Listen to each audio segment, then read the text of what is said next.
On March 12, 2011, at 8 a.m., Rachel Ordley, the manager of the Lululemon store, arrived at work as she did every day to open the store. Noticing that the door was open, she assumed it was the negligence of the person responsible for closing the store the night before. When Rachel entered the premises, the lights were off, with clothes and accessories lying everywhere. Seeing this picture, she realized that the store had been robbed, so she screamed and asked if anyone was there. To which she heard a groan which startled her, and she rushed outside to call the police. In Lululemon's neighborhood was an Apple store that didn't open until 10 a.m. The store was not open. But standing outside waiting was a man named Ryan Hogue. Rachel asked him if he could escort her to Lululemon, to which Ryan agreed without knowing the context of the request. The day before, the second-generation iPad tablets were unveiled. So, according to Ryan, he waited for the Apple store to open so he could purchase one of these products. As they entered Lululemon, Rachel asked the man to go to the back of the store to see where the groaning she had heard earlier was coming from.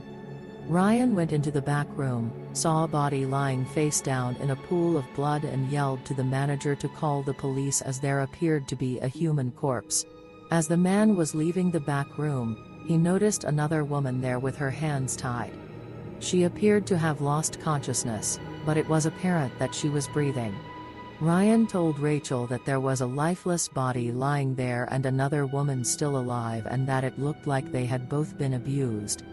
At this point, the manager made a second call to the police. Officers quickly arrived on the scene. It was already about 8:20 when they saw the horrific scene. The store appeared to have been robbed. One of the women was lying dead in a pool of blood and completely battered, while the other was alive but unresponsive, bound with duct tape and wounded in the face. They were employees Lululemon, Jaina Murray, the woman who died, and Brittany Norwood, who survived the attack. Both worked the evening shift and closed around 10 p.m. So just before closing time, someone came in and attacked the women. It was not yet clear if it was robbery or revenge, or if Jaina was trying to protect the store so she was killed, while Brittany may have complied with the perpetrator's demands and survived. Brittany Norwood was taken on a stretcher to a suburban hospital so they could treat her wounds and see if she needed to be hospitalized. At this point, they did not yet know how serious her injuries were. There were visible lacerations on her chest, legs, arms and forehead. But the one that was most striking was a 5-centimeter cut on the victim's right thumb, possibly sustained while trying to defend herself when she was attacked with a knife. Jaina Murray's lifeless body was taken to the forensic morgue where an autopsy was performed. The result was unexpected as the attack was brutal, with more serious injuries than her partner, suggesting that it was possible she may have actually tried to confront the robber. Or there was the possibility that Jaina was the reason the man had come to the premises for the direct killing. The autopsy revealed that there were a total of 330 wounds on both Jane and Murray's bodies, meaning that the attack was extremely violent, which usually implies that it was motivated by anger. This begs the question, who could have been so angry or had that much anger to inflict that many blows? It wasn't just murder, it was torture. Jaina remained alive during the majority of the wounds, which means that the victim was conscious for most of the torture. From the number of wounds inflicted, it can be inferred that this could have been a very personal attack by someone who hated her. At the crime scene, forensic investigators also found one of the most important pieces of evidence in the case, a bloody print from a size 46 Reebok athletic shoe. They concluded that it was left by the man who committed the attacks. Both women who were victims of the attack had athletic backgrounds. Jaina Murray was born in Houston, Texas on November 22, 1980. She was 30 years old at the time of the murders. Her family consisted of her parents David and Phyllis, herself and 2 other siblings. Everyone said she was a very positive woman. Jaina also traveled all over the world. In particular, she even traveled to China to study. There, she took the opportunity to travel around Asia and also traveled to Japan. One of her passions was staying healthy, exercising, and in particular, practicing yoga. On her last birthday, when she turned 30, Jaina filmed herself bungee jumping.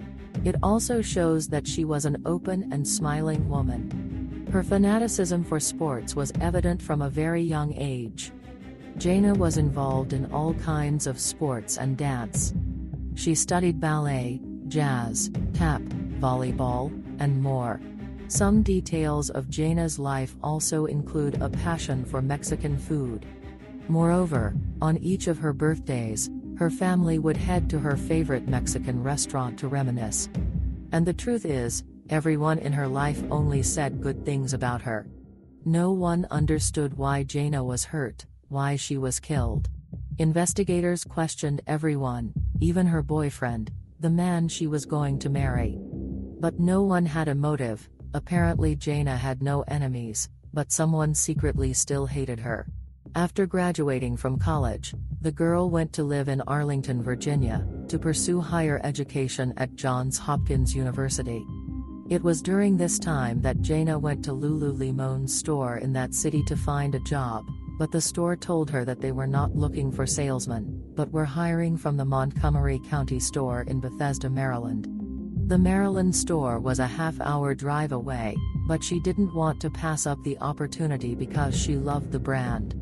Jaina sent in her resume and was hired a few days later. She got the position not only because of her knowledge of yoga but also because of her charisma. Jaina became one of Lululemon's top salespeople. Unlike Jane and Brittany, who was the second victim of the attack, had a somewhat more complicated life.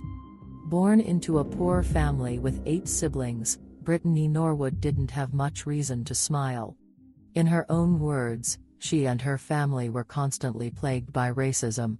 Despite this, her classmates noted that she never lost her temper and was very cheerful. Sports also helped her in this. In particular, soccer, because Brittany played it in her school and became one of the star players in the sport in her neighborhood. Then, because of soccer, she received a scholarship to attend New York University. Her dream was to play soccer on the official U.S. women's national team and to compete in some sort of World Cup. Unfortunately, a lack of money and opportunity interrupted that dream. Brittany studied sociology at a university in New York City, where she had a scholarship. But then she came to Arlington, Virginia, where she had 2 jobs, at a hotel and at a Lululemon store. However, she was reportedly transferred to the Montgomery County store shortly before the attack. Both women lived in the city of Arlington at the time of the attack and led different lives but had a similar passion for sports. They could have been targeted by a criminal who stalked them with the intent to harm. Sadly, one of them died, but at least one woman survived, possibly to bring justice to her partner. The first details recovered at the scene were the man's bloody footprint and the knife that was the primary weapon used in the attack. Although investigators note that several items from the store were used to inflict all the wounds on Jaina's body. In addition, 3 wads of money were missing from the safe. It should also not be forgotten that the woman survived the attack. The story of Brittany Norwood could explain how everything happened and who was responsible for what happened. At the very least, the description could lead the police to a clue. The robbery indicated that it could have been the primary motive, but the number of injuries was not consistent with how robberies are usually committed.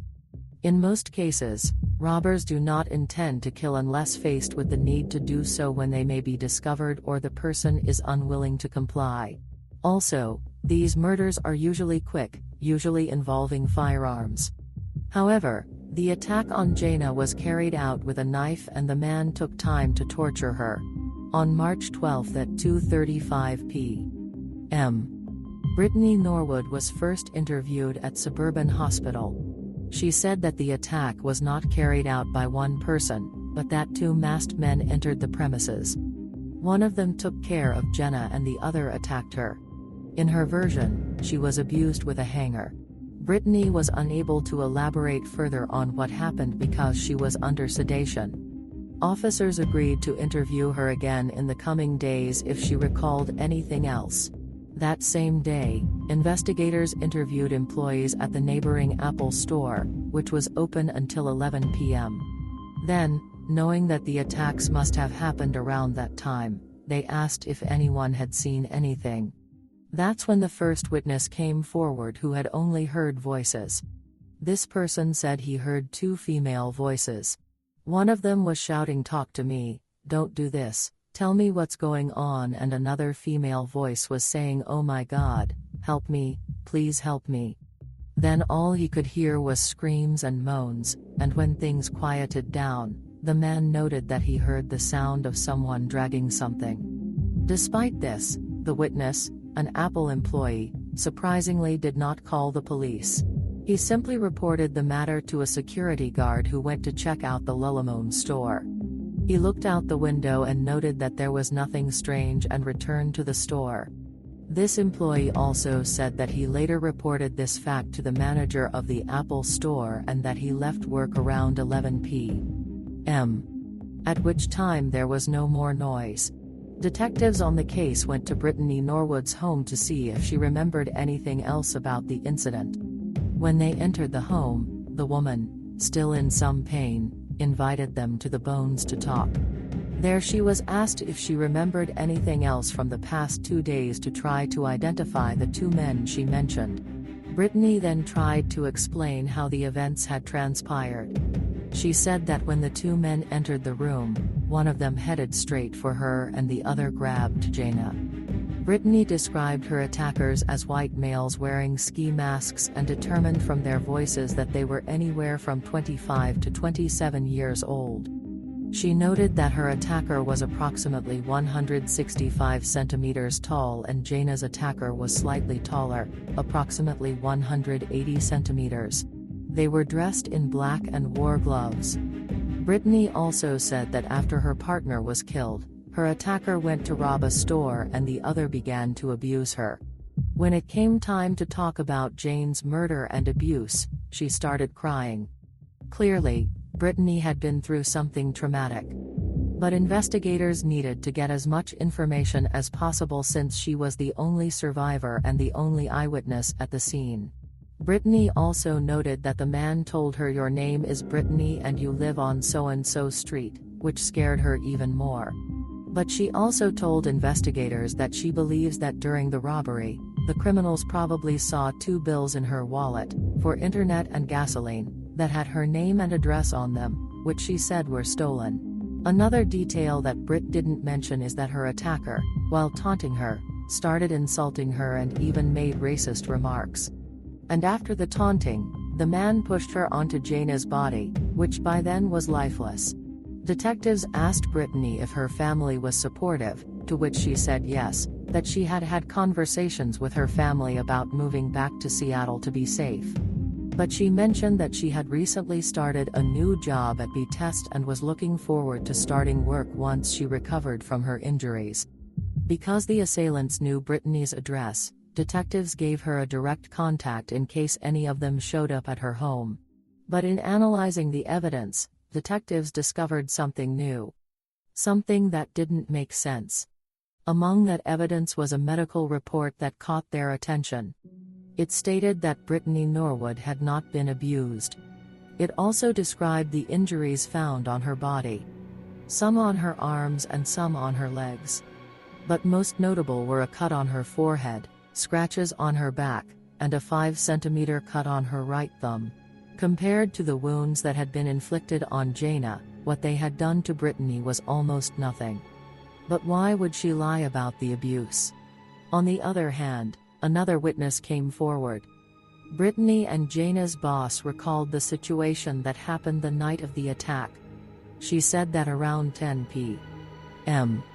and Brittany called and said that she had forgotten her purse in the store and asked her to contact Jaina to come back and open the door for her. It was Jaina who locked the store every night, and she was the only one with a key. 4 days after the attack, investigators began to speculate that Brittany might have been hiding something. Thus, she became of interest to the investigation. Because Brittany was needed to submit hair and fingerprint samples, the investigators informed her that they needed to meet with her that same day to continue the interview.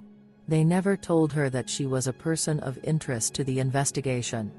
They only said that the samples were to rule out her presence at the crime scene, which is the usual procedure that would normally be followed if a person other than the suspect was at the scene. But clearly the purpose was to see if they could prove that Brittany actually committed the assault. And this was very important, because this is where they could get an inconsistency in her story, already knowing that she could be a suspect. The interrogation lasted 2 hours and 55 minutes. The first hour was spent taking samples. The rest of the hour was spent questioning Brittany's testimony. She kept mentioning that the assailants were 2 white males. She was asked if she knew what kind of car Jaina was driving, to which she replied that she did not know. Brittany gave other details. Talked about being afraid to meet one of them and cried when she talked about Jaina. Investigators let her go but asked her to return at 10 a.m. March 18. Officers were waiting for crucial evidence to make an arrest, and that evidence was surveillance footage from a parking lot near Lululemon, where Brittany was seen driving the victim's car alone. The March 18 interrogation, Brittany's fourth, began normally. She reported that she was excited about the prospect of moving to Seattle to live with her brother Chris. But her only concern about the move is that she wants to continue to assist in the investigation. The senior detective then asked Brittany again about Jaina's automobile. Again she replied that she did not know what kind of car her partner drove. The detective then showed her a photograph that showed Brittany parking Jaina's car in a parking lot a few blocks away from the scene on the night of the attack. Brittany then said that her assailants had forced her to move her car there and that they had been following her at all times. She further noted that when she arrived at that parking lot, she saw a police car but did not call for help because she allegedly feared for her life. However, she could not be seen at all from the Lululemon store because after 2 blocks she turned right and could not be seen. This one is inconsistent with her testimony that she was allegedly being followed. The detective then told Brittany that he didn't believe her story, that there were inconsistencies and that it was all made up. She was read her rights and arrested on suspicion of murdering Jaina Murray. By this time, several pieces of physical evidence had been released. DNA from Jaina's fingernails confirmed that the scratch on Brittany's back had been found by Jaina during the attack, probably while defending herself. Although not much surveillance footage was found, the ones that were available showed only Brittany, but no 2 men in white masks. In addition, the woman was never abused. She withheld details about her testimony and changed many others to make it look like 2 people committed the attack. The prosecution also had witnesses against Brittany. Soccer teammates from a university in New York who said that Brittany was nice, but she had a little problem: she was a kleptomaniac. She was constantly stealing and as a result she was expelled from the university and lost her scholarship. It was also proven that the wound on her right thumb was inflicted when she attacked Jaina. It was also found that she had tied her own hands to simulate an assault. Several wounds on her body were self-inflicted. And she had lied for days to the authorities, as well as to her family, who had believed for months that Brittany was innocent. On top of all this, it was proven that the bloody male footprint found in the store was made by Brittany herself using a sneaker that was later found in the store. The hardest part of the trial was proving why Brittany brutally murdered Jaina, what the motive was. 5 items that Brittany allegedly used to inflict wounds on Jaina's body were introduced into evidence. A hammer, a dagger, a clothes hanger, a stick taken from one of the clothes hangers and a Swiss Army knife.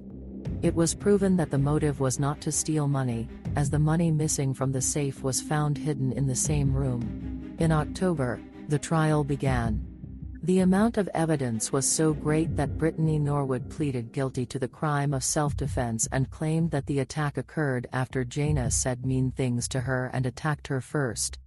The trial lasted 6 days, and the jury found her guilty of first-degree murder. On January 27, 2012, the judge rendered his verdict, sentencing her to life in prison without the possibility of parole. Obviously she killed Jaina, the evidence proves it. And she admitted in part that she killed her, although she claimed it was self-defense. But the question remains, why? Although the prosecution described the attack as revenge for being caught stealing a pair of sweatpants, Brittany never explained the real reason for what happened between them. What made the attack so aggressive?